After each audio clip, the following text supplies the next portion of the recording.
გამოგიტყდებით და შემდეგი რეპორტაჟი მე და საბახვიჩემ დიდი ხნის წინ დავგეგმეთ, მაგრამ სპეციალურად დღევანდელი სეზონის ბოლო ეთერისთვის შემოვინახეთ. უნდა გაგაცნოთ ქართული ფოლკლორის ქომაგი, ადამიანი, რომელსაც წარდგენა არ სჭირდება, რადგან იმედის მაყურებლების ყველა თაობა მისი ნიჭის თაყვანის მცემელია. ერთია სატელევიზიო და სასცენო პროექტები და მეორეა სამეცნიერო საქმიანობა, რომელსაც ის ემსახურება. გია ბაღაშვილი ქართული ფოლკლორის პოპულარიზაციისთვის ლექციებს მსოფლიოს სხვადასხვა პრესტიჟულ უნივერსიტეტებში კითხულობს. აქვს YouTube არხიც, რომლის საშუალებითაც ქართული მრავალხმიანობის ისტორიას უნიკალურ საარქივო ჩანაწერებს და ცოცხალ ნიმუშებს აცნობს საერთაშორისო საზოგადოებას. საბახვიჩია ექსკლუზიურად მოგიყვებათ გია ბაღაშვილის საქმიანობის უმნიშვნელოვანეს მხარეზე, რომელიც ფართო საზოგადოებისთვის ნაკლებად არის ცნობილი.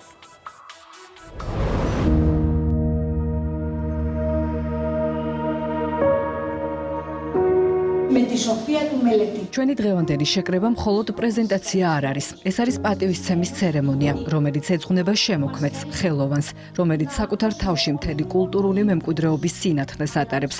მეცნიერის სიბრძნითა და პოეტის მგრძნობელობით იგი გვეპატიჟება მოვისმინოთ არა მხოლოდ ბგერები, არამედ ხალხის ხმა, ეპოქათა გულისთქმა და თავად საქართველოს სუნთქვა. ღრმა პატივისცემითა და გულწრფელი ემოციით გთხოვთ მივესალმოთ პროფესორ გიორგი ბაღაშვილს. გია ბაღაშვილი ამ სიტყვებით გაიხსნა გია ბაღაშვილის საჯარო ლექცია ქართული პოლიფონიური მუსიკის საერთაშორისო მნიშვნელობა ათენის ვებსტერის უნივერსიტეტში. მე მქონდა პატივი ყოფილიყავი ამერიკის შეერთებულ შტატებში, ჰარვარდისა და სტენფორდის უნივერსიტეტებში. მანამდე კი კოლუმბიის უნივერსიტეტშიც. დღეს აქ ვებსტერის ბიბლიოთეკაში ვიმყოფები და ეს ჩემთვის დიდი პატივია. სამეცნიერო საქმიანობა ის მიმართულებაა, რომელზეც გია ბაღაშვილი ტელეკამერებთან ნაკლებად საუბრობს. ფოლკლორისტი და ხელოვნებათმცოდნეობის დოქტორი წლებია მრავალსაუკუნოვან ქართულ პოლიფონიას იკვლევს. ჰარვარდი, სტენფორდი, კოლუმბიის უნივერსიტეტი, მადრიდის სამეფო კონსერვატორია, ჰელსინკის სიბელიუსის აკადემია, ათენის ვებსტერისა და მელბურნის ვიქტორიას უნივერსიტეტები. ეს არასრული ჩამონათვალია იმ პრესტიჟული სამეცნიერო და სასწავლო ცენტრებისა, სადაც ქართული მრავალხმიანობის ისტორია უცხოელ აუდიტორიას გააცნო. მე ვარ ბედნიერი, რომ როგორც ქართულ ფოლკლორის მაქვს იმის პატივი, რომ დღესდღეობით წარმოადგენდე მსოფლიოს წამყვან უნივერსიტეტებსა და უმაღლეს სასწავლებლებში ზოგად საკაცობრიო მნიშვნელობის მქონე მართლა წარუვალი ესთეტიკური ღირებულებებით გამორჩეულ ჩვენს უნიკალურ ქართულ მრავალხმიანობას, ჩვენს ტრადიციულ კულტურას, ქართულ მუსიკალურ ფოლკლორს. გზა, რომელმაც მსოფლიოს წამყვან უნივერსიტეტებამდე მიიყვანა, თბილისის ვანო სარაჯიშვილის სახელობის სახელმწიფო კონსერვატორიაში დაიწყო. იქ შევხვდი საოცარ ადამიანს, დიდებულ პიროვნებას და გამოჩენილ ეთნომუსიკოლოგს, ჩემს აღმზრდელს, პროფესორ კუკური ჭოხონელიძეს. თუ რაიმე ვიცი მე ქართული მუსიკალური ფოლკლორის მიმართულებით, ეს არის პირველ რიგში სწორედ ბატონი კუკურის დამსახურება და გარდა ამისა, რომ მან მომცა ცოდნა და გამიღვივა სიყვარული ქართული ტრადიციული კულტურის მიმართ, ახლა რომ ვიხსენებ, შინაგანად სულ მამზადებდა ამისთვის. სტუდენტი ვიყავი დაახლოებით მეორე მესამე კურსიდან, სულ მესმოდა რომ გავადრო და შენ მოგიწევს უცხოელი პროფესორებისთვის ლექციების წაკითხვა ქართულ მრავალხმიანობაზე და გაცნობა მათთვის ჩვენი ტრადიციული ხელოვნების. გია ბაღაშვილს 10 წელზე მეტი დასჭირდა, რომ საერთაშორისო სამეცნიერო წრეებში საკუთარი ადგილი დაემკვიდრებინა და ქართული მრავალხმიანობის შესახებ ლექციების წასაკითხად უცხოეთიდან პირველი მიწვევები მიეღო. ამ გზაზე გარდამტეხი 2004 წელს თბილისის საერთაშორისო სიმპოზიუმზე ცნობილ ეთნომუსიკოლოგთან შეხვედრა აღმოჩნდა. მომისმენა და თავისი ძალიან დადებით დამოკიდებულება გამოხატა ჩემი ამ სამეცნიერო ნაშრომის მიმართ მსოფლიოში სახელგანთქმულმა ეთნომუსიკოლოგმა პროფესორმა დიტერ კრისტენსენმა.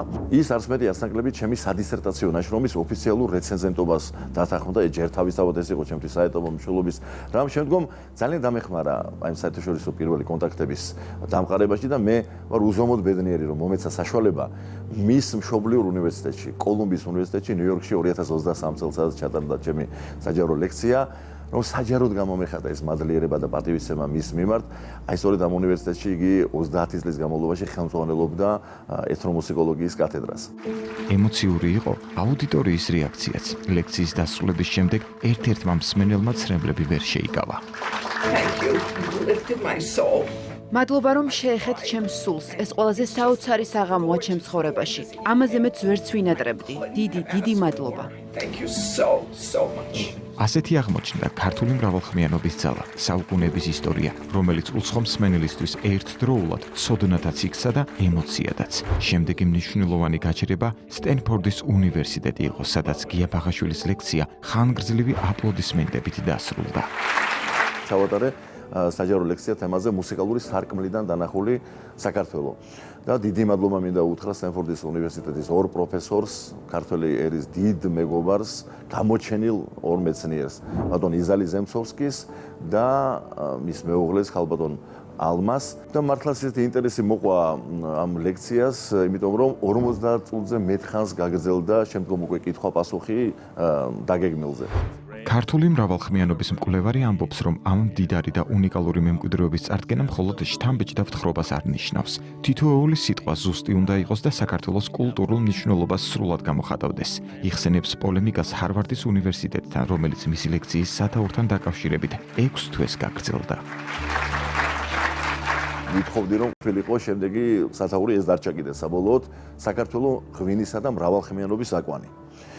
ის რომ ღვინის აკვანია საქართველოს ეს დიდი ხანია უკვე დადასტურებულია და ამასაც ვთქვათ მატერიალური მრავალი მტკიცებულება უმაგრებს ზურგს, მაგრამ ვინაიდან არამატერიალური კულტურა მრავალხმიანობა, აქ ცოტა რთულია ზუსტი მისადაგება, მაგრამ როგორც ეთქობა სათანადო არგუმენტები წარუდგინე, ყოველ შემთხვევაში საბოლოოდ დამთანხმდა ჰარვარდი და დღეს უკვე ჰარვარდის საიტზე თუ YouTube-ზე სწორედ ამ სახელით არის დაფიქსირებული საქართველოს ღვინისა და მრავალხმიანობის აკვანი.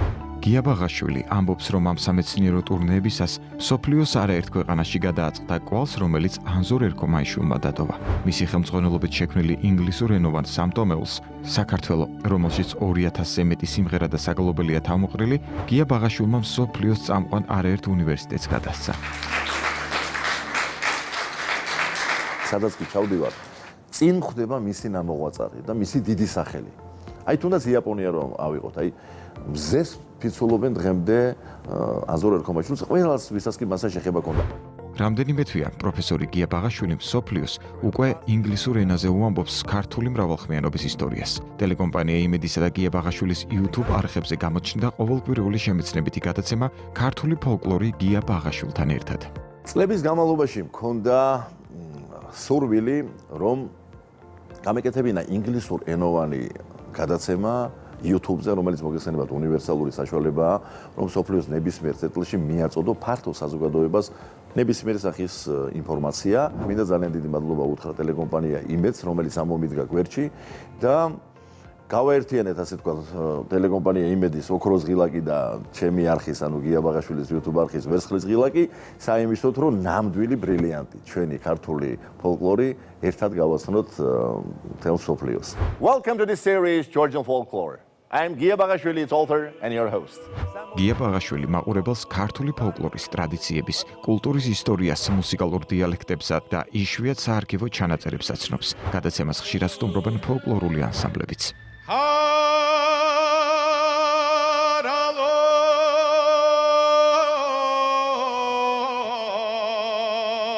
ამით ფაქტობრივად პირველად იქმნება ქართული მუსიკალური ფოლკლორის ინგლისურენოვანი ვიდეო ანთოლოგია. As Professor Grigol Chikwadze rightly noted, the richest part of Kartli Kakhetya musical folklore is found in its three-part songs. და მართლაც უმნიშვნელოვანეს საქმეს, რასაც ქართული მრავალხმიანობის კვლევა და მსოფლიოში მისი პოპულარიზაცია ჰქვია, ქართული კულტურის არაერთი გამორჩეული წარმომადგენელი ასე აფასებდა. ჩემი სტუდენტიც იყო კონსერვატორიაში და ის უკვე დოქტორი არის ხელოვნების ძაღლში, კერძოდ ფოლკლორში, იმდენად ნიჭიერი კაცია. ეს არის ძალიან დიდი ფოლკლორისტი, ძალიან დიდი პიროვნება, არაჩვეულებრივად განათლებული, უაღრესად ესე იგი წიგნიერი კაცი.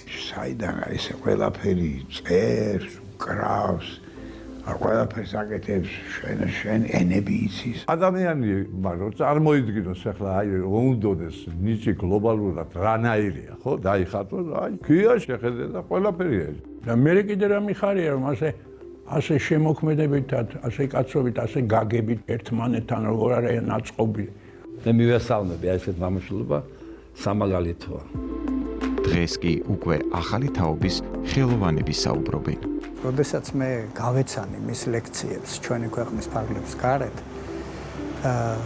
ამაყი ვიყავი და ვიყავი ბედნიერი, იმიტომ რომ ისეთი მაღალი პროფესიული ხარისხით აკეთებს გია ყველაფერს, რომ ბადალი არ ყავს. ის არის პროფესორი, 10 წლეულების განმავლობაში ეწევა სამეცნიერო საქმიანობას, პედაგოგიურ საქმიანობას და ძალიან დიდი წვლილი შეიტანა ქართული ტრადიციული ხელოვნების პოპულარიზაციაში, როგორც ქვეყნის შიგნით, ასევე ქვეყნის გარეთ. მე გამოვარჩევდი ძალიან მის ამ YouTube გადაცემას, რომელიც არის ინგლისურენოვანი და ის მართლა დიდ პოპულარიზებას უკეთებს ქართულ მრავალხმიანობას და ზოგადად ქართულ კულტურას. წლები, უნივერსიტეტები, უცხოელი აუდიტორია და YouTube არხი. ამ გზის თითოეული ეტაპი ერთ საერთო მიზანს ემსახურება: საქართველოზე სოფლიოს კიდევ უფრო მეტი უამბოს. ყველაზე მეტად რა მახარებს იცით რომ ეს ყველაფერი არ არის მხოლოდ ჩემი გამარჯვება. ეს არის მთელი ქართული ეთნომუსიკოლოგიური სკოლის გამარჯვება. აი პირადად მე ეს მაძლევს ყველაზე დიდ სტიმულს.